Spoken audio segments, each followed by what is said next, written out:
اقتصادی مفاد میں وہ کنٹینیو کرنی چاہیے. اس سے ذرا ٹیمپریچر نیچے آتا ہے اور بہتری ہوتی ہے. میں تو بلکہ یہ بھی سمجھتا ہوں کہ دونوں ملکوں کو رابطہ کر کے سفیروں کو بھی واپس بلانا چاہیے, کیونکہ ڈپلومیسی جو ہے وہ بہت ہی اس وقت جتنا خطرہ بڑھتا جا رہا ہے عالمی اور خطے میں,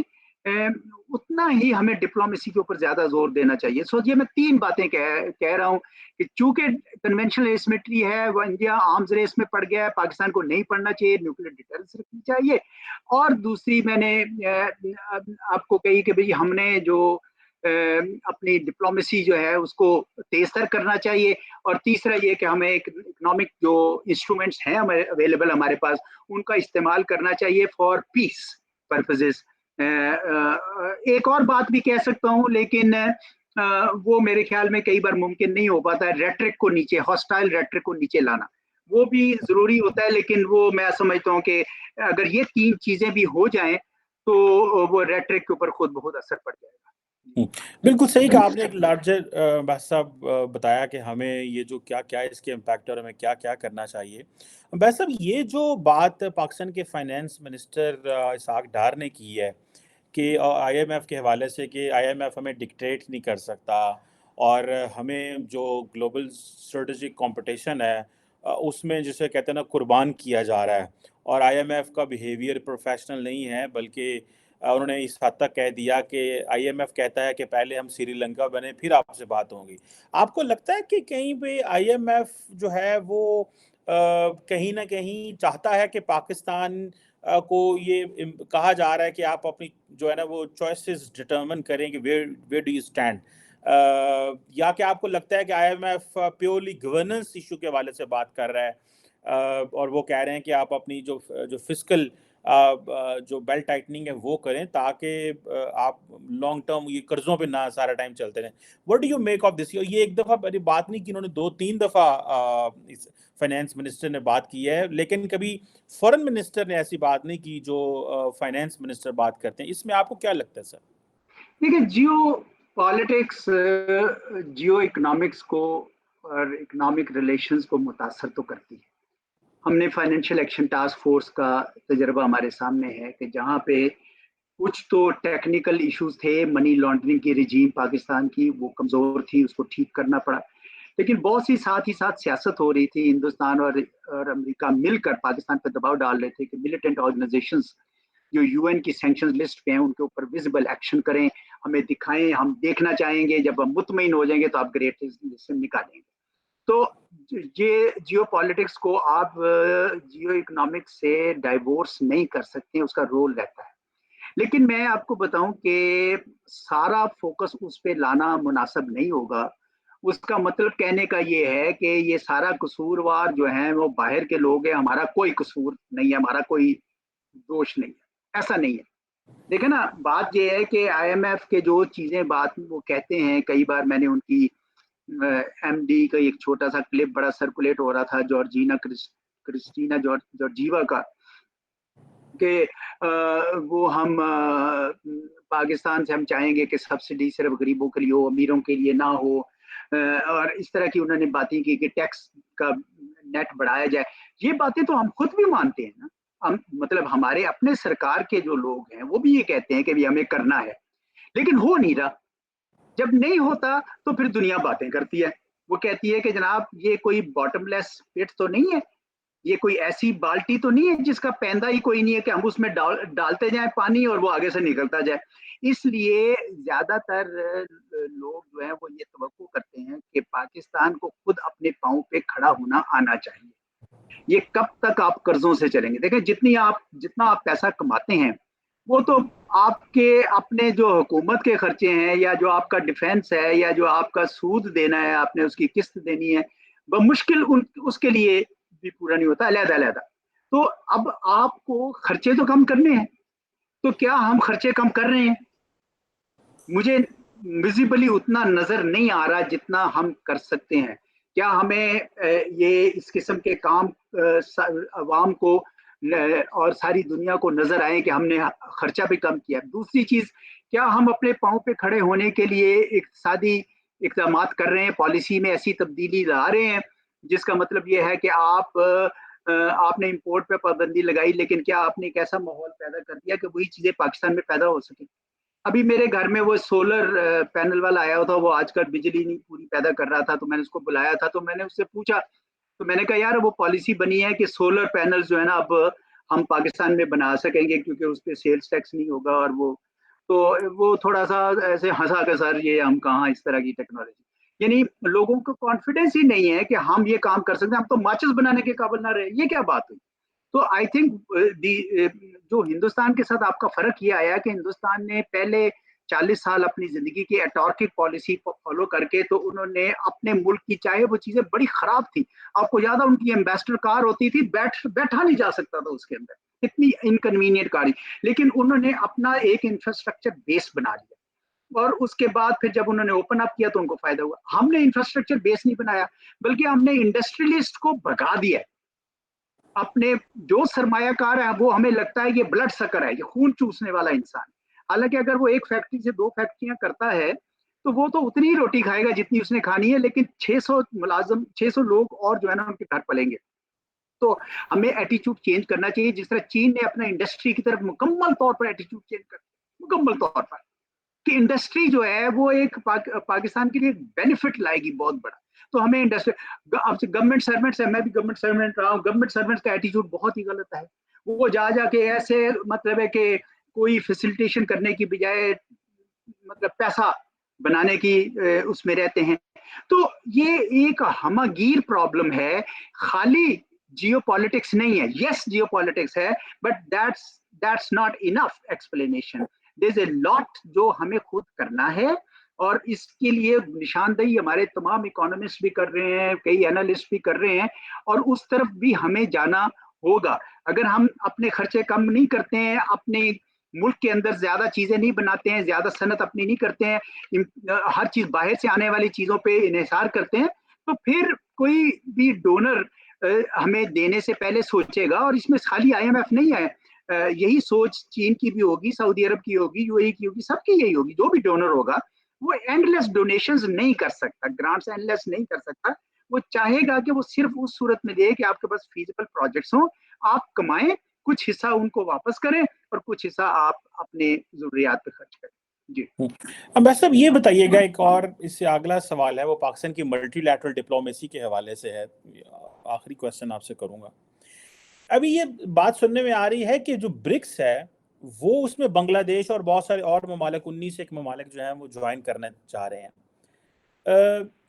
آپ کو کیا لگتا ہے کہ پاکستان کیوں نہیں جوائن کر رہا ہے، یا پاکستان کیوں اس میں درخواست نہیں دے رہا؟ باقی ممالک جو ہے، اگر بنگلہ دیش جوائن کر رہا ہے ٹھیک ہے، اور بھی بہت سارے ملک جو ہیں، ایجپٹ ہے اور افریقہ میں ادھر ادھر جو اس کا حصہ بننا چاہ رہے ہیں، ہم کیوں اس طرح کے ملٹی لیٹرل فورمز میں کا حصہ نہیں بن پا رہے، یا ابھی نہیں بنے، یا سوچ نہیں رہے، یا کبھی ہماری ڈسکشن کوئی نہیں اس حوالے سے کہ ہم جو ہے وہ کیا اس حوالے سے کرنے جا رہے ہیں، کیا ہوگا اس حوالے سے، کیا ہم اس کا ہمیں کیا فائدہ ہے اگر ہم بنتے ہیں، اور ہمیں کیا رکاوٹ ہے؟ سننے میں آیا کہ ایک کنسنسس بس چاہیے کہ اگر آپ اس کا ممبر بنے۔ So what do you make of this اس حوالے سے سر؟ لیکن میرا اپنا یہ خیال ہے کہ کسی بھی تنظیم کی رکنیت کے لیے ایک آپ کی اپنی خواہش ہے، اور دوسرا اس تنظیم کی خواہش ہے کہ آپ شامل ہوں۔ اب آسیان کے ساتھ ہمارا ڈائیلاگ پارٹنرشپ تھی، ہم اس کو فل ڈائیلاگ پارٹنرشپ بنانے کے لیے پچھلے 20-25 سال سے کوشش کر رہے ہیں، نہیں ہو پا رہی۔ تو ان کے ایک وزیر خارجہ نے کہا کہ آپ ہمیں یہ بتا دیں کہ آپ کے پاس اکنامک سرپلسز کیا ہے، آپ کی ٹریڈ ہمارے ساتھ کتنی ہے، وہ اگر بڑھ جائے گی تو ہمارے اندر اپنے اندر خواہش ہوگی کہ ہم آپ کو فل ڈائیلاگ پارٹنر بنائیں۔ تو یہی چیز برکس میں ہے، یہی چیز تمام دنیا کے اس میں ہے کہ جب آپ کے گھر دانے ہوں گے، جب آپ اپنے اندر سیاسی استحکام لائیں گے، اپنی کنٹینیوٹی آف اکنامک پالیسیز کریں گے، اپنا ریزرو بنائیں گے، تو دنیا آپ کو امپورٹنس دے گی۔ دیکھیں یہی چین تھا جب ماؤ کے اور ڈنگ جاؤ پنگ تک جو ہے اس کے اوپر کوئی خاص توجہ نہیں دی جاتی تھی۔ چین آج دنیا کی بڑی قوت اس لیے بن گیا کہ اس کی اقتصادی قوت میں اضافہ ہوا، اور ہندوستان بھی یہی تھا، ہندوستان کو بھی کوئی نہیں پوچھتا تھا، لیکن اس نے بھی جب اپنے اکانومی کو کھولا اور پیسے کمائے تو ان کی بھی عزت بڑھ گئی. اسی طرح آپ یہ دیکھیں ترکی ہے, ترکی کا پہلے برا حال تھا, اس کا لیرا بھی کام نہیں کر رہا تھا, اور ان کے پورے افریقہ میں 13 امبیسیز تھی. جب ان کے ہاں اکنامک پروگرس ہوئی تو آپ نے دیکھا کہ انہوں نے 33 امبیسیز افریقہ میں کھول لی, ڈپلومیسی میں ان کا اضافہ ہو گیا, اور انہوں نے کوشش کر کے اور بڑھتے بڑھتے وہ G20 میں داخل ہو گئے. تو G20 میں اس وقت نیدرلینڈز اور ٹرکی میں ہمیشہ کمپٹیشن رہتا ہے. ٹرکی اس وقت تھوڑا آگے ہے, لیکن نیدرلینڈ بھی کوشش کر رہا ہوتا ہے کیونکہ یہ بارڈر پہ. تو یہ سارے جتنے فورمز آگے ہیں, G7 ہو, G20 ہو, برکس ہو, یہ سب کے سب آہستہ آہستہ economic value and economic birth کے اوپر بیس کر رہے ہیں. تو آپ کی جو ڈپلومیسی یہ نہیں ہے کہ بھئی آپ انگریزی اچھی نہیں بول سکتے یا آپ اپنا مدعا پہنچا نہیں سکتے, یہ کر سکتے ہیں, لیکن جو اصل جو قوت ہے آپ کی وہ یہ ہوگی کہ اگر آپ کے پاس اتنی اکنامک اسٹرینتھ ہے کہ آپ دوسروں سے مانگیں گے نہیں, آپ دینے والوں میں سے. آپ ہمارا اپنا فیتھ, اسلامک فیتھ ہمیں یہ کہتا ہے کہ مانگنے والوں میں سے نہ بنو, دینے والوں میں سے بنو. Giving is more is a sign of strength, not taking. So therefore the day we put our act together اور ہم ایک کامیاب ملک کے طور پر ابھریں گے تو آپ دیکھیں برکس کیا ہر دوسری تنظیم آپ کی ڈپلومیسی ایک دم سے بہت زیادہ کامیاب ہوگی اور آپ دیکھیں گے کہ آپ اس طرف جا سکیں گے. بالکل صحیح کہا بات صاحب. جس طرح آج نیٹو نے انڈیا کو کہا ہے کہ ہم نیٹو پلس کی طرف بھی جانا چاہتے ہیں اگر انڈیا چاہے, تو ظاہری بات ہے یہ اٹ ڈپینڈس کہ آپ کتنے سیریس ایکٹر ہیں, اس حساب سے دنیا آپ کو رسپونڈ کرتی ہے اور آپ کی گلوبل ریلیونس اور ریجنل ریلیونس بھی بڑھتی ہے. Thank you very much ambassador Aizaz Ahmad Chaudhry. It's always pleasure talking to you sir. بہت شکریہ. Thank you.